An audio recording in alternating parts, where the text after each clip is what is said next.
Hello, everyone. My name is Frances Jingles, and I'm the Relationship Manager here at Caliber. And I want to say thank you for joining us today.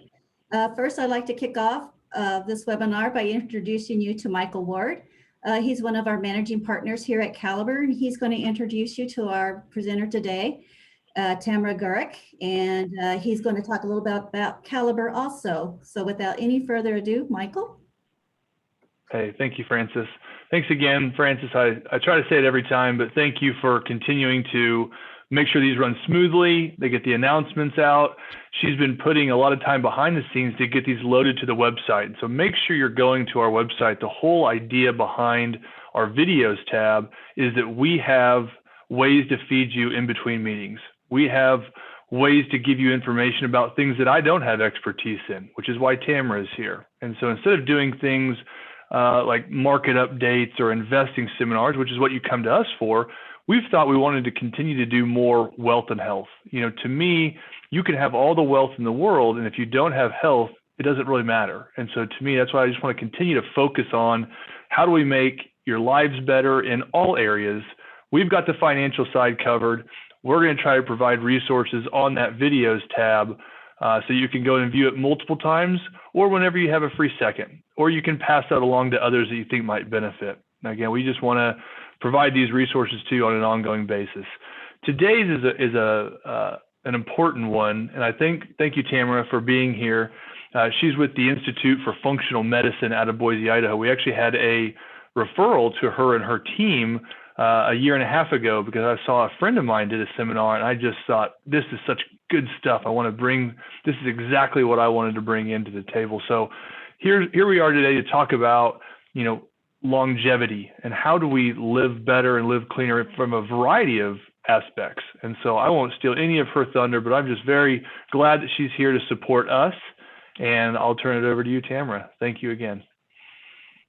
Hi, everybody. It's funny because I can't see everyone, but it's okay. Welcome. I'm really excited to be here today. So yes, I'm in Boise, Idaho, and I'm a registered nurse, health educator, nutritionist, and I'm about to become a nurse practitioner. And I work with Amber Warren. I'm not sure if any of you were on her last, the webinar with her a couple months ago, but we are a functional medicine practice, which means it's all about kind of root cause medicine, not the pill for the ill, not the Band-Aid, although there is definitely a place for that medicine in our society.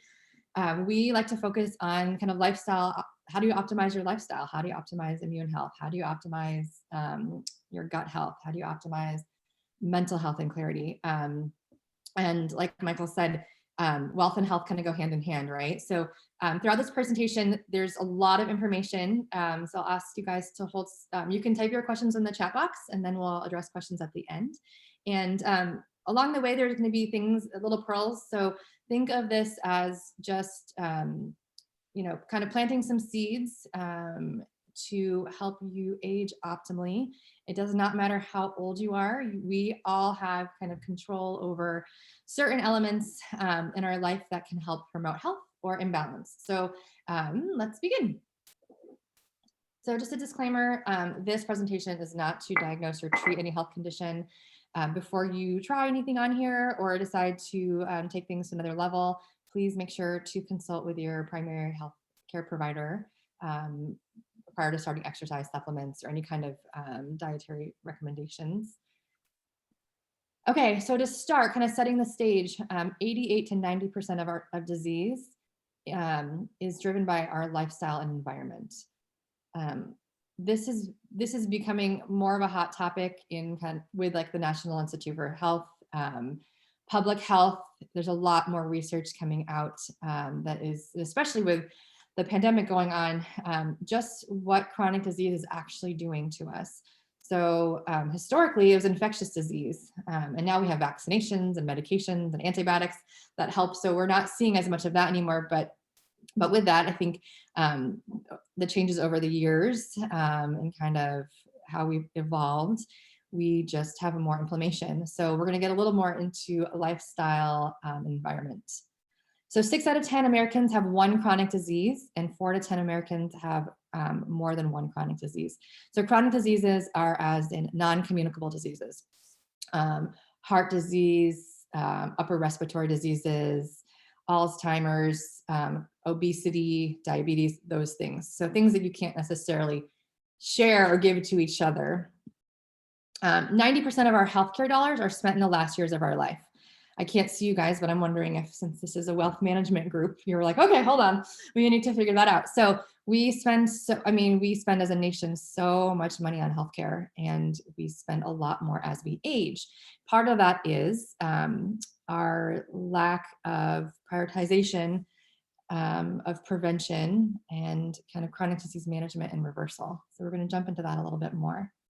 So life expectancy, also to set the stage. So in 2018, life expectancy, if you were born in 2018, your life expectancy is about a little over 78. If you're 65 in 2018, your life expectancy was about 19 and a half more years. We are living longer, but it's still, our life expectancy is still declining. Our working organs, our capacity of our working organs has improved. Our average body size has also increased, and our brains can process more information faster, but we also have more disease and dysfunction. So some of this presentation, I want you guys to think, or throughout the next 45 minutes or so, I want you guys to think about, do I want to live longer and optimally, or do I want to live longer and not? So we'll touch back on kind of health span and lifespan in a little bit. But we can age, and we can age well. There are things that come along with aging, absolutely. But aging doesn't mean I'm tired and I'm sore and I can't be active and I can't enjoy my family and my grandchildren's and I can't enjoy my retirement. You absolutely can do that. So the signs of aging. I don't want to bore you guys too much with this, but this is really, really interesting. And this is kind of an integral component. So our genome is basically how all of our cells work together. It's the set of instructions that our parents, that we inherited from our parents, that basically teach us or tell our bodies how to function as a human and how to develop as a human. So as we grow, as we age, our genome is all of our cells and everything in our DNA that's working together. On the right-hand side of the screen here, you'll see DNA and you'll see chromosomes. So our DNA make our chromosomes. Our chromosomes duplicate, and those are all in our cells. And why I'm talking about this is because our cellular function is integral to our general health and especially aging. So I think my grandmother had said this a long time ago, but the day you're born, you're getting older. There's no more getting young, right? So from that day on, we're getting older, and there's a progression that we go through physically, emotionally, mentally, spiritually, financially as well. So our DNA makes up who we are. It's in the cells of our nucleus. Basically, the nucleus of our cells, sorry. We have cells. Our cells make up tissues that make up organs, that make up organ systems, that make up an organism. So if we can take care of our cells, if we prioritize cell health, we are also prioritizing self-care. So self-care is self-care. You guys are probably like, oh my gosh, this is like biology from 8th grade. So just look at kind of the takeaway from our genome perspective is we're not an isolated set of organs. So if our kidneys aren't working right, it doesn't mean everything else doesn't have to. Everything works together. That includes our brain, that includes our heart, that includes our skin. And the key to kind of taking care of our genome is teaching it how to be adaptable and resilient. So how to adapt to your environment, how to be resilient, how to improve our health. Mitochondria are the powerhouse of our cells. As we age, our mitochondria just start to lose function. That's just what happens as we age. We also start to decrease the number of mitochondria that we have. The things that can impact mitochondrial function are benefit mitochondrial function would be low carbohydrate diets, fasting, exercise for sure, strength training, sleep, and we want to boost our body's energy. So we talk a lot about kind of in traditional Chinese medicine, our qi, it's our vitality, it's our life force. So if you ever think about when you're laying on the couch and do I get up, do I not get up, or you've been sick, there's kind of a stagnation. There's a stagnant blood flow. As soon as you get up, your endorphins start pumping, energy and nutrients start getting pumped to your tissues, and you start to get flowing again. But when you're on the couch, you can also think of that as your chi is kind of stuck. So when you're moving that vital energy. So your blood flow is that vital energy throughout your body. So movement's really important. The next topic right here under the signs of aging is cell senescence. So cell senescence is about cell vitality. So as we age, our cells lack vitality. And what we mentioned a few seconds ago is function. The other thing that can impact our cellular vitality is oxidation, inflammation. And that's basically oxidation, inflammation are inflammatory things that impair mitochondrial and cellular function. So that's also what contributes to aging, if that makes sense.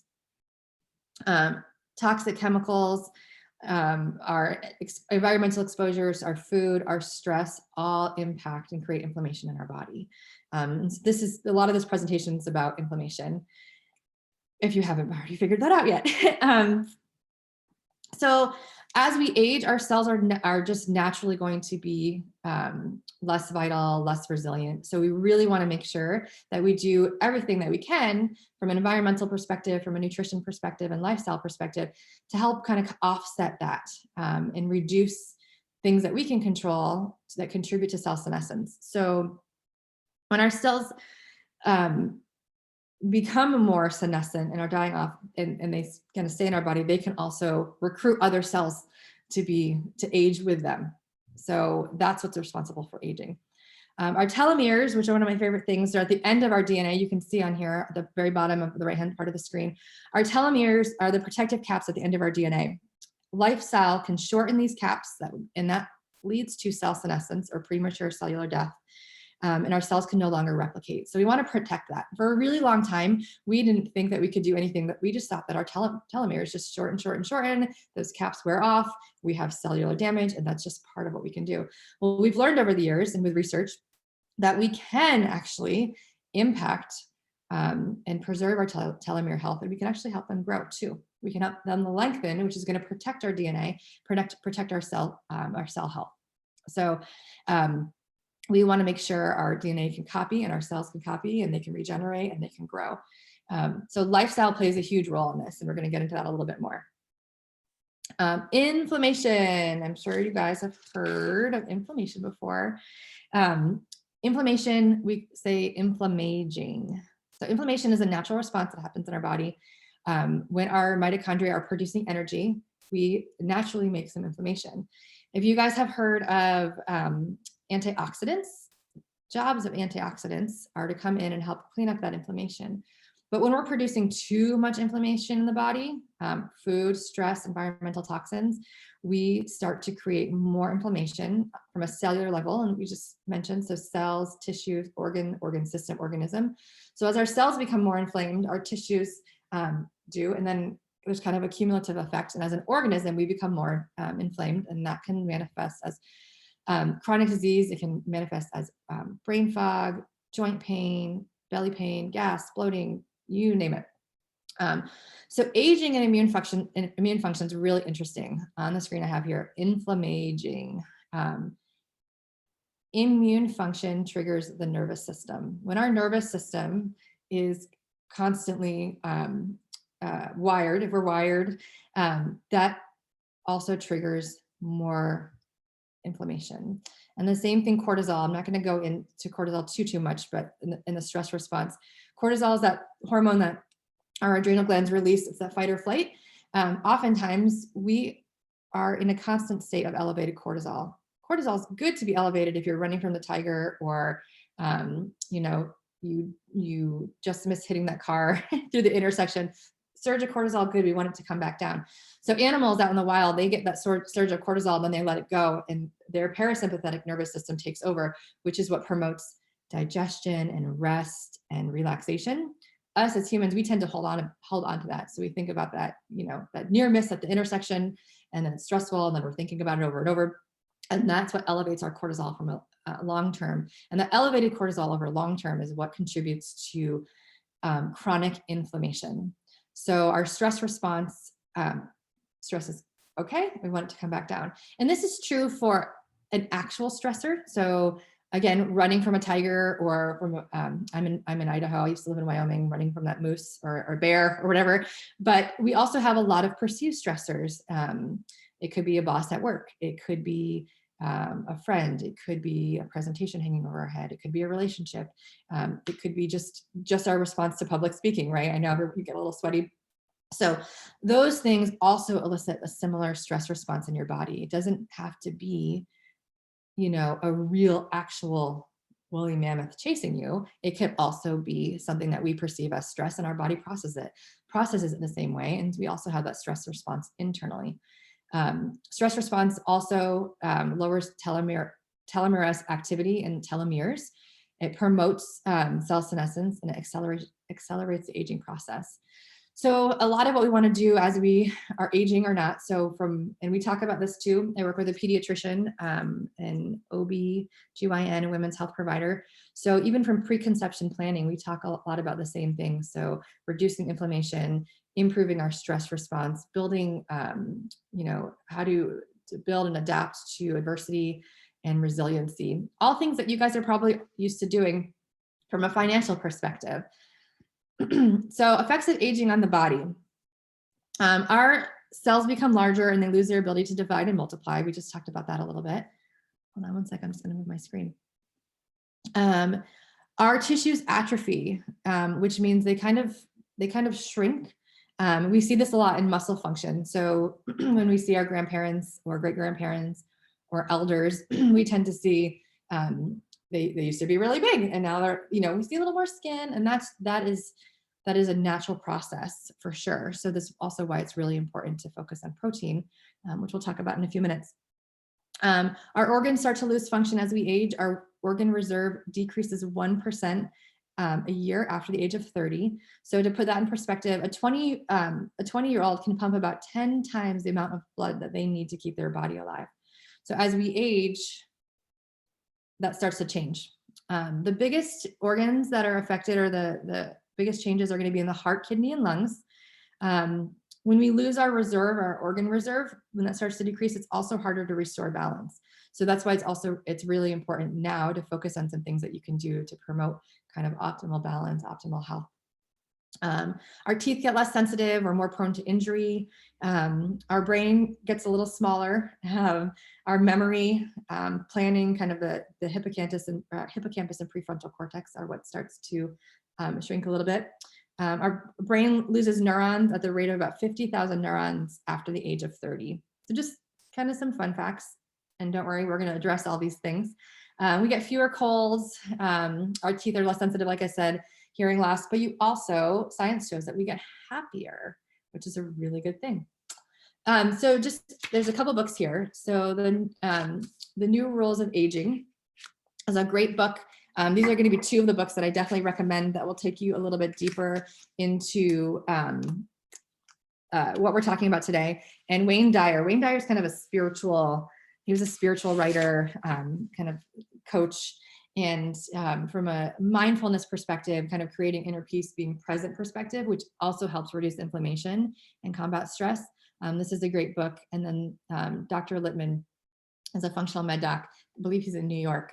This book of his just came out, and it's all about promoting immune resilience, strength, and vitality. And that's also kind of one of the focuses today for sure. The Dr. Littman's book is really clear, gives you actionable strategies to boost immune health, decrease immune function. It's a synthesis of decades of research and information that helps to build resiliency and vitality as we age. So this is definitely a must. If you guys were to say, okay, so what do we do next at the end of this presentation, it would be two of these books would be on my list to help you put some of the things that we're talking about into practice and even take it a little bit further.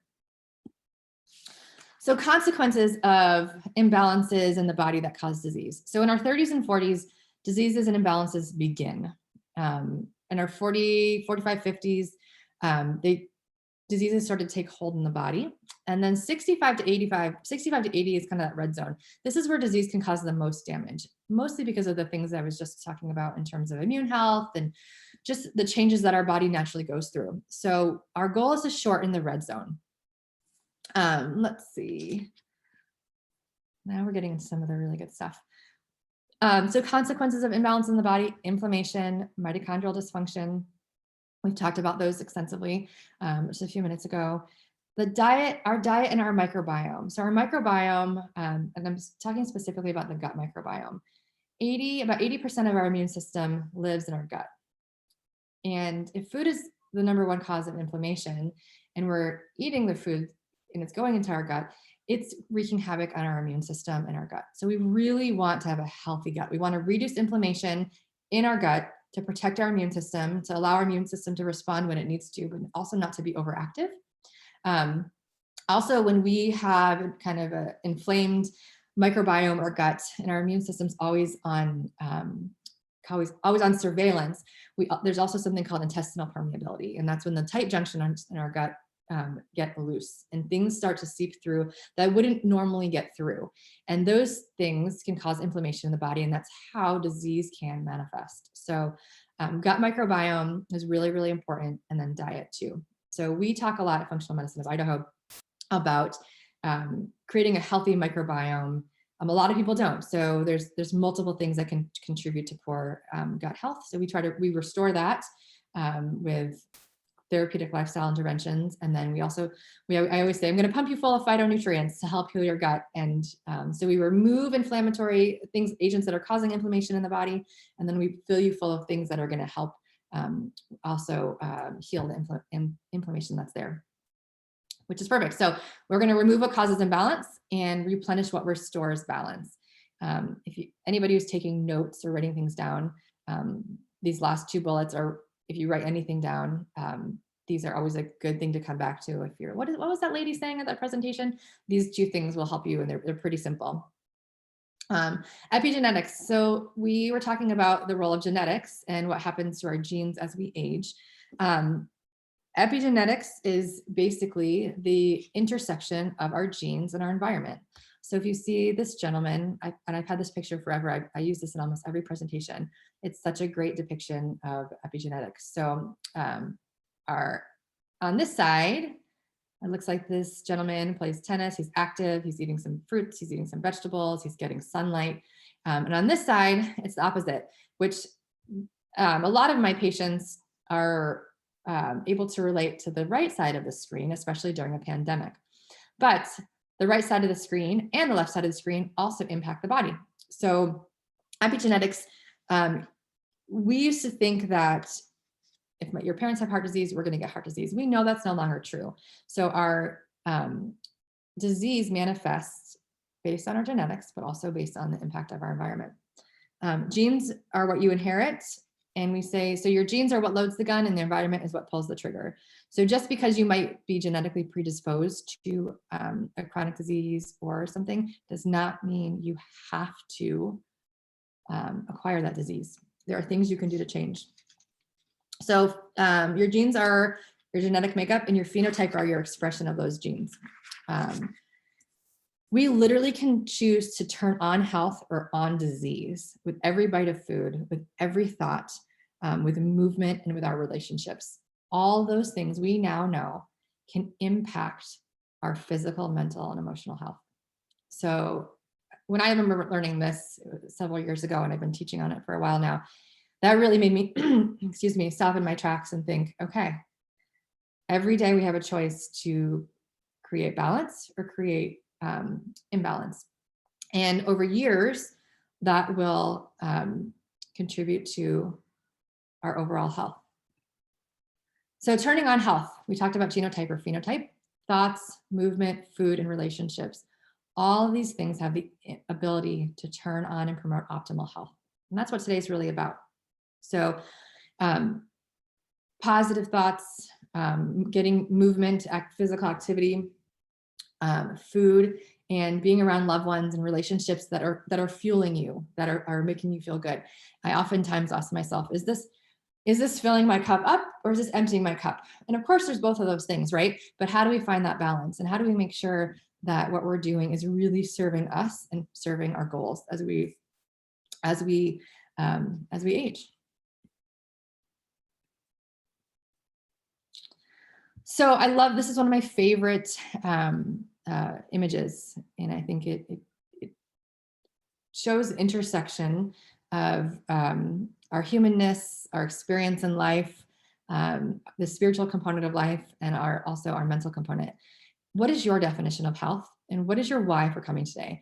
Why do you want to live longer? What does that look like, right? It's different for everybody. Some people it's their grandchildren. Some people it's just to enjoy their retirement. Some people it's because they're not done yet. And they have more they want to accomplish, or it's travel, or it's relaxation. It doesn't matter what your why is to me. It matters, your why matters to you. And so we really want you also to be able to define, what does health look like? For some people, health is just getting out of bed and going to work every day. So for some people, it's running a marathon. Again, it doesn't matter if this is subjective. So it's really, this is where you get to define what you want your health to look like and your why for living longer. And then there's some strategies in Dr. Littman's book and Wayne Dyer's book as well that can help with that. And then we'll talk about some more of those things as well. So health span versus lifespan. This is kind of, I'm going to say, a trending topic that when I was doing some research and pulling this presentation together, it just keeps popping up everywhere. So your lifespan is how many years that you live, but your health span is how many years you live a healthy, vibrant life. So it's great to live to 90, right? Or would you rather live to 80 and be super, super healthy? So our society has done a really great job at extending how long we live, but not necessarily of how many of years of life are in those years. And we have control over this.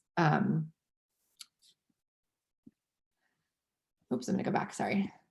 So our lifespan is genetic, okay? But our health span is not.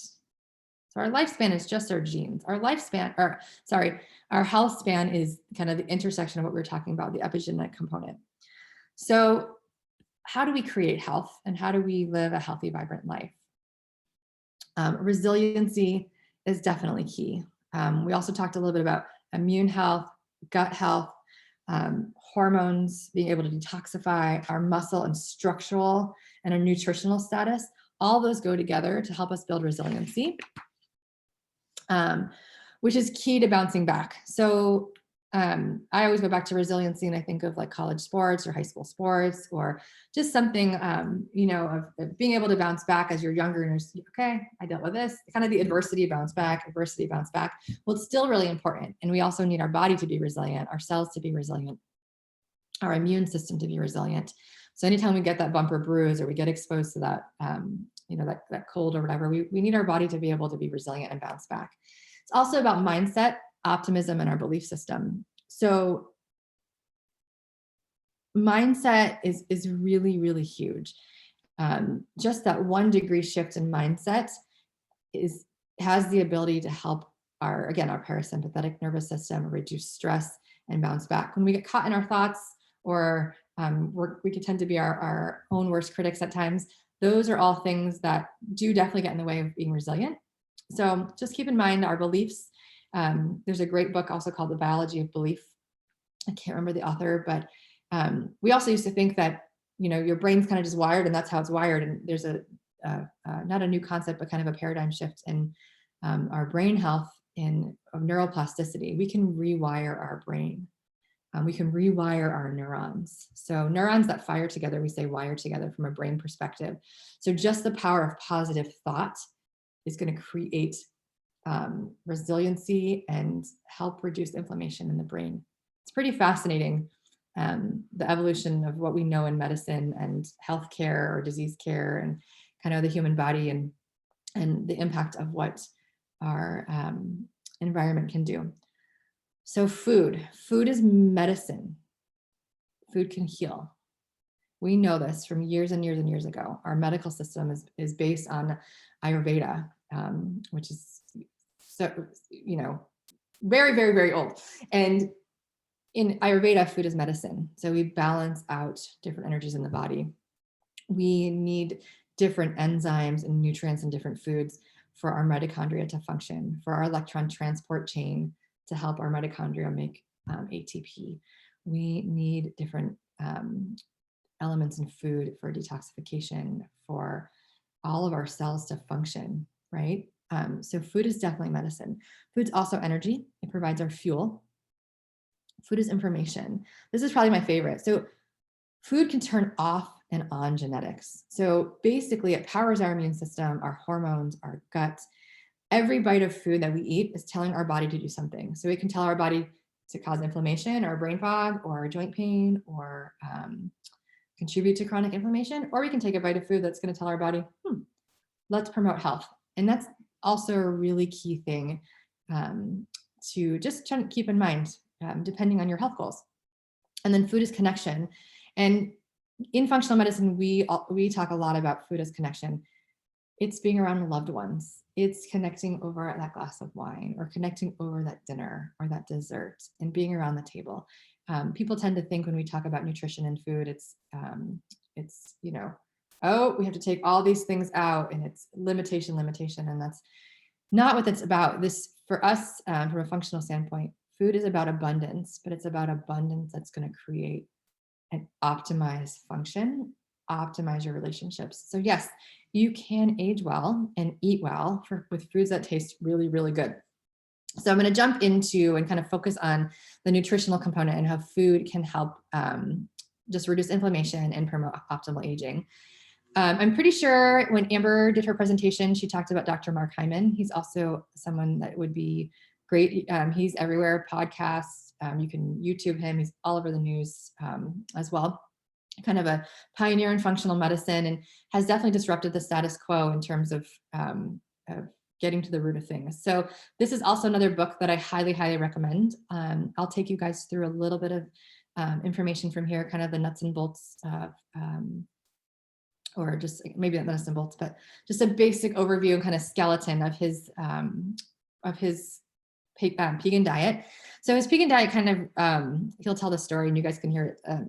I'm sure it's on YouTube somewhere, but he was talking to somebody about paleo and vegan. There were two physicians who were at a functional conference or do something, and they're talking about paleo is better now, vegan is better. And so he kind of just made it up as a joke, and it became this number. It's probably going to be a #1 best-selling book. I believe it just came out. So low glycemic load, eating the right fats, focusing on plants, and you're going to get your phytonutrients. So think of plants. Think of it doesn't matter where you live. Think of resiliency. Our plants withhold storms. They withhold animals. They withstand bugs. They are super resilient. So we can get a lot of those qualities from plants. So phytonutrients or phytochemicals. And when you hear those terms, that's what people are talking about. Nuts and seeds, avoiding dairy, avoiding gluten, which not all the time. And this is not an end all be all, but just some recommendations. Beans sparingly and meat and animal products sparingly and sugar. So low glycemic foods. So think about a diet high in fresh fruits and vegetables, whole grains, and lean protein. Your vegetables or your fruits that you want to focus on are kind of your deep dark berries. Your deep dark fruits are going to provide you with the most kind of nutrient density. And I love blueberries and berries, and I love the big fat juicy blueberries. But the truth is, or the fact is, the little skinny blueberries, the smaller ones, are actually packed more with phytonutrients and less sugar. The reason why we like the bigger blueberries is because they are a little bit sweeter. Low glycemic load also means prioritizing proteins, fats, nuts, seeds, flax, chia, hemp seeds, pumpkin seeds, coconut, avocados, sardines, and olive oil are all good kind of fats as well. The right fats, so avoiding your vegetable oils. Avoid your canolas, your sunflowers, your corn, your soybean. Focus on your omega-3s, your nuts, coconut, and avocados. So I've been a nutritionist, and I haven't been seeing patients in that capacity, but I've been seeing patients as a nurse practitioner. And I just started reusing my term of focusing on fats without legs. Those are the good fats. And everyone's like, oh my gosh, that's so funny. So your fats without legs are your avocados, your salmon, your nuts, your seeds, your olives, your olive oil. And that's just focusing on those, prioritizing those. So those good fats are what's going to help your HDL, your cholesterol. That's your good cholesterol. And so you want that number higher. And when you have good high cholesterol, it helps reduce your lousy cholesterol, your LDL. Let's see. So eating mostly plants, 75% of your plate should be low glycemic fruits and veggies. 2 to 3 veggies per dish per meal, which is really hard. We were at a functional conference a couple years ago, and they were asking like, how many people in the room get 5 servings of veggies or 10 servings of veggies? And it's hard. We tell everyone this is really important. It's really hard to do, even when you're mindful.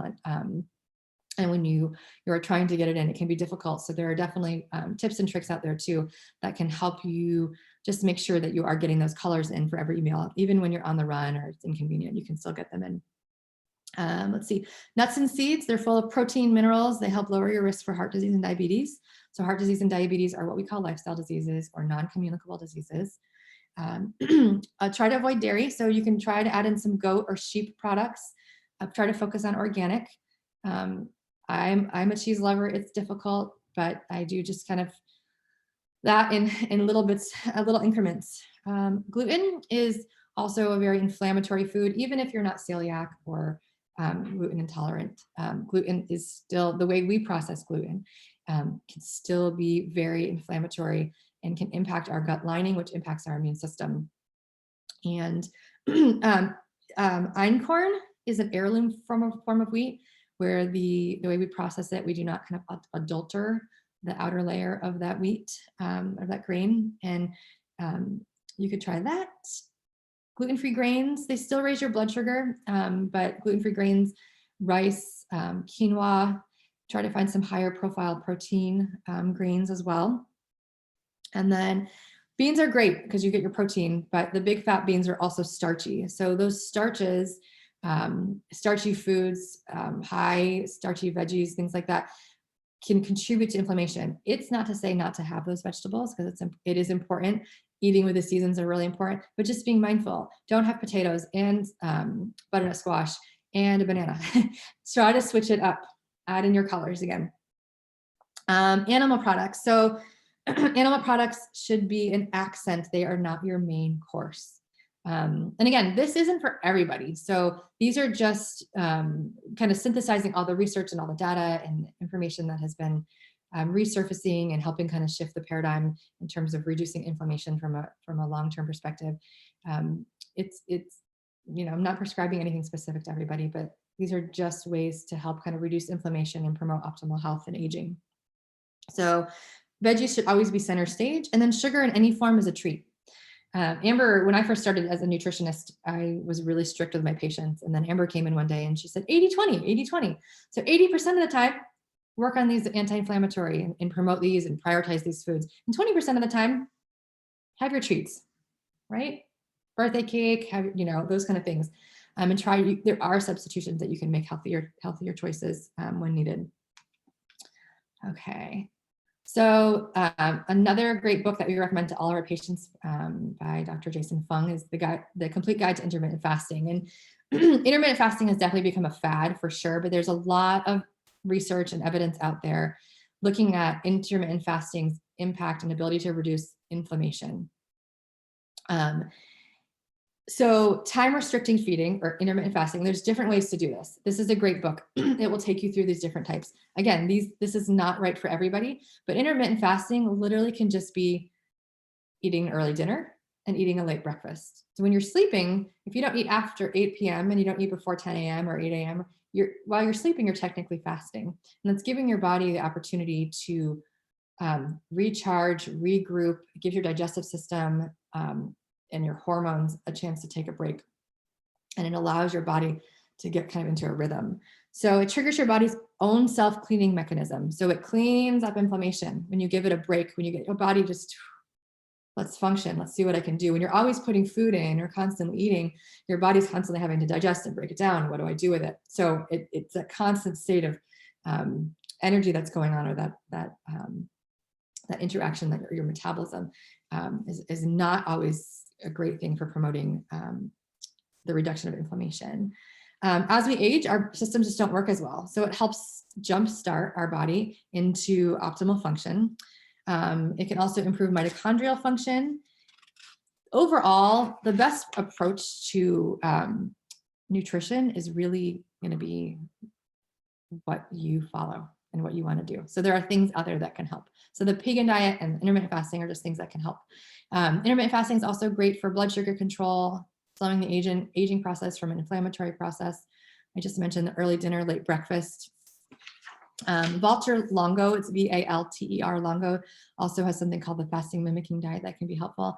And a lot of these diets, or I would say trends, came from, I'm going to say, the research perspective on chronic disease. So I'm sure you guys have also heard of the keto diet. That really came out of epilepsy and seizures, and how diet and alteration can impact the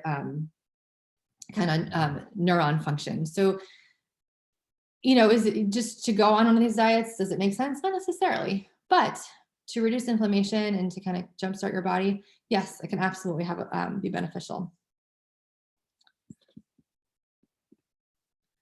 Let's see. So eating enough protein is really important. So if we want to build resiliency and build strength and protect our bones and protect our joints, we have to get enough protein. So as we age, we lose muscle mass.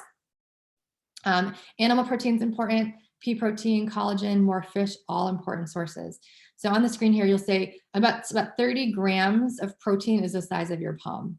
So the average 65 to 75-year-old needs about 1.2 to 1.5 grams per kilogram a day of protein.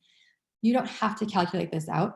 You can just know that you want to get about on your plate when you see all your veggies, your protein should be about the size of your palm. So don't worry about, but I did put the numbers on here. A lot of people ask, how do I convert? How do I know? How do I convert my pounds to my kilograms? So that it's on the screen here if you do want to do that.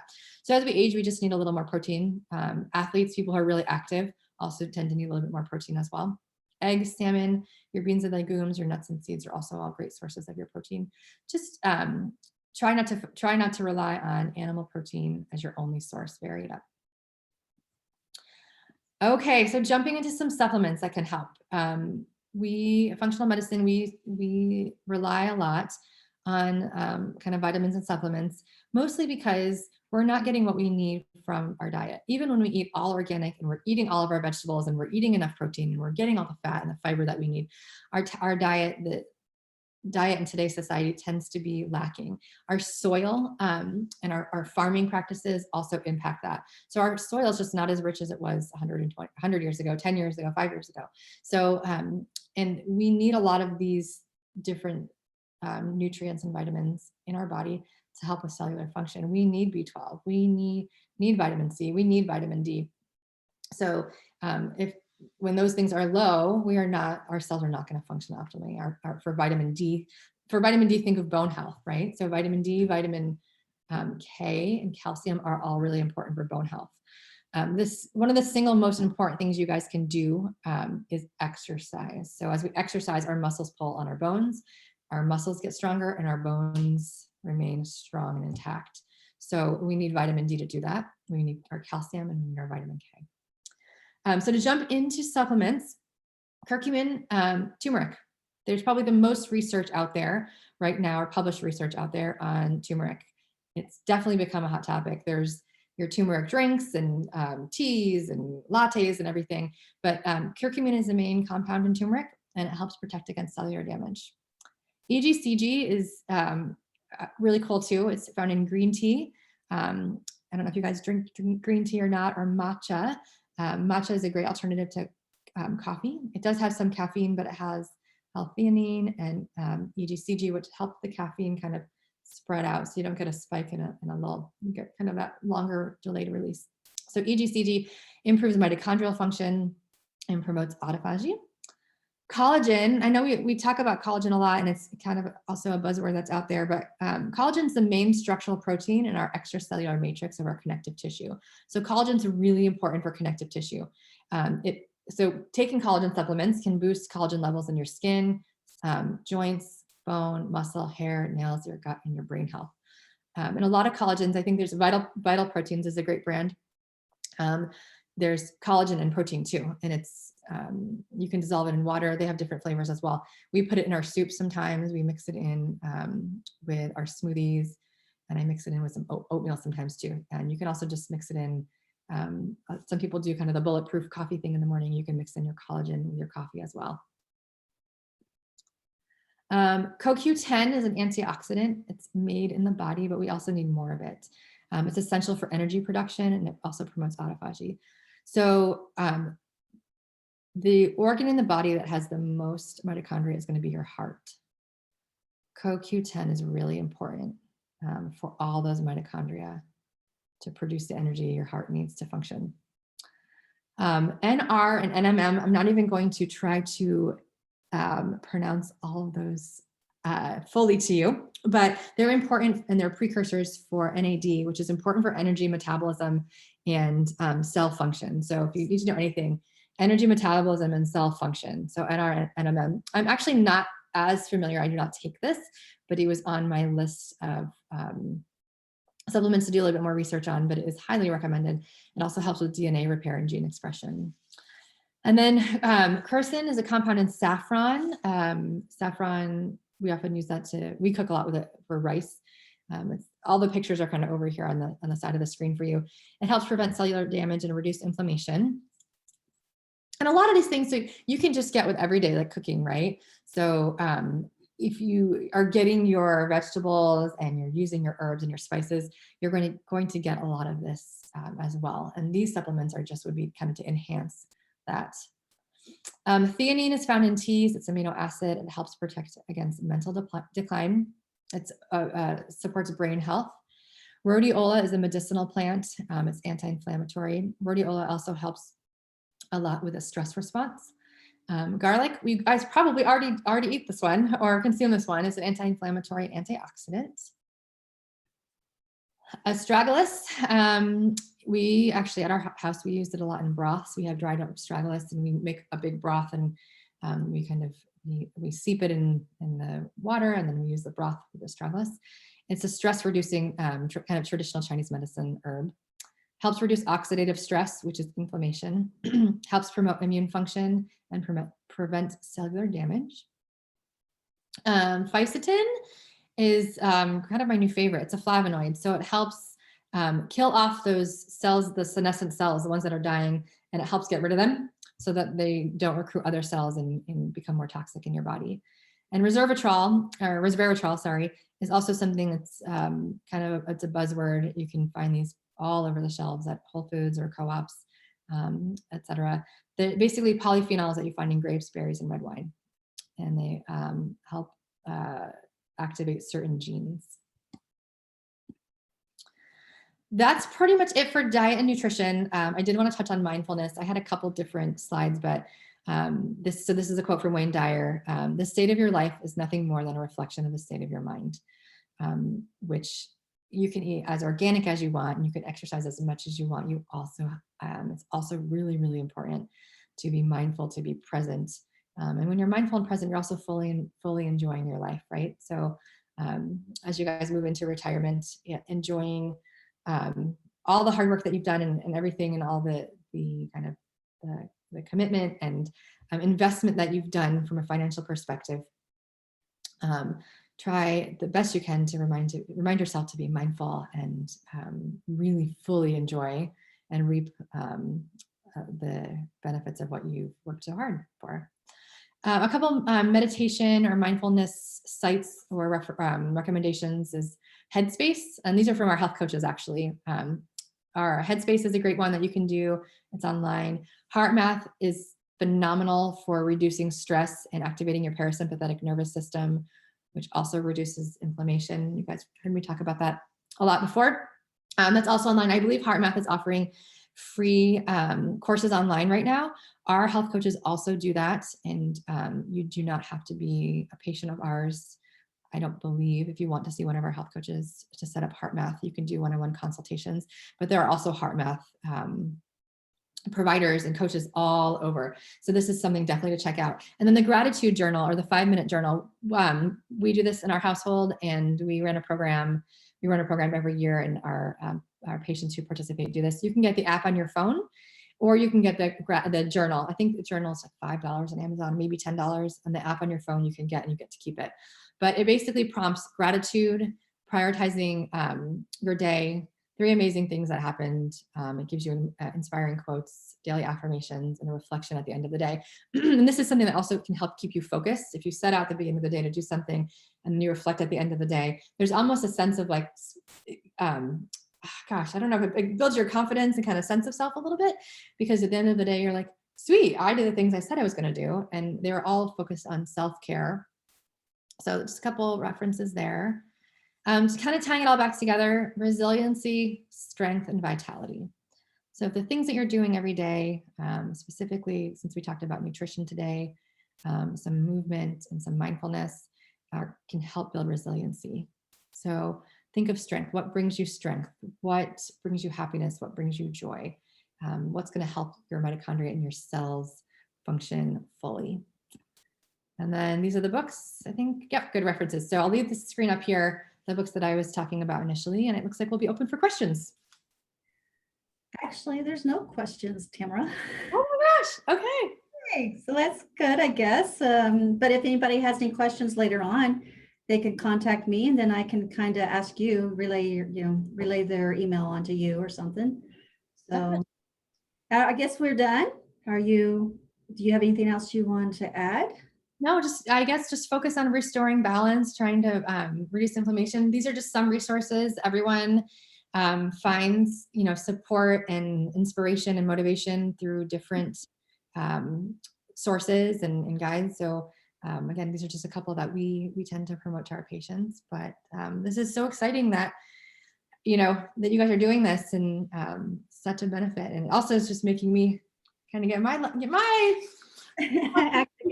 intact now that we know all this. Trying to act a little bit on it and be graceful. And so I appreciate everybody's time. Yeah, it's actually a learning, you have to teach yourself to do all this. So anyway, I guess I just want to say thank you, Tamara, for your presentation today and give us some guidelines on how to take care of ourselves and to age well. Thank you very much for doing that for us.